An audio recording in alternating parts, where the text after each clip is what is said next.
Kalėdų pasaka. Nuo neatmenamų laikų, kai mūsų mokykla dar buvo vidurinė, viešpatavo karalius PowerPointas. Jis valdė visą ugdomąją veiklą, posėdžius ir seminarus. Mokiniai taip pat nuolankiai vykdė valdovo įsakymus, rengdami projektinių darbų pristatymus bei pasirodymus. Ir tai būtų tęsiasi visą amžinybę, jei mūsų imperijos nebūtų sukrėtę du istoriniai įvykiai. Visa karalystė plūdo ašaromis, kai mūsų mokykla tapo progimnazija. Bet tai greit nuėjo užmarštin. O PowerPointo galios nusilpo, kai į mokyklos kiemą įriedėjo naujo direktoriaus karieta, vežanti su savimi ir naują ugdymo karalių prezį.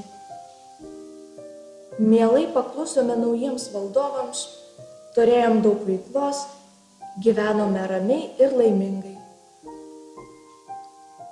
Bet vieną pavasario dieną, kai perkūnas iš giedro dangaus atskriejo žinia apie Samsung projektą, metė jis baltą pirštinę mūsų karaliams ir iškvietė į 4 modulių kovą.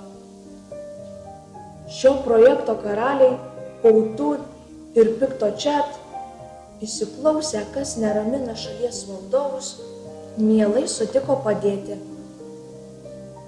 O kadangi jie vienas kitą labai gerai suprato ir papildė, pasiskirstė pavaldiniais ir pareigomis, išaiškino gyventojams, kad jie visi yra labai svarbus, todėl nereikia nei vieno karaliaus nuversti. Jie šauniai sutarė ir dabar mūsų karalystę valdo 4. PowerPointas geriausiai sutarė su vyriausiais ir ištikimiausiais. Prezį demonstruoja madas ir šventes. Pautūnas smagiai leidžia laiką su 5-okais, 6-okais, o PictoChatas vis dar laukia savo populiarumo laikų ir mėgina rasti pasekėjų. Dabar visi karalystės gyventojai supranta, kad naujovės, įvairovės bei Z kartos mokinių supratimas yra būtinas ir neišvengiamas. Todėl tikimės, kad ilgai ir laimingai gyvensime, sudominsime, įkvėpsime, nustebinsime visus ir kiekvieną.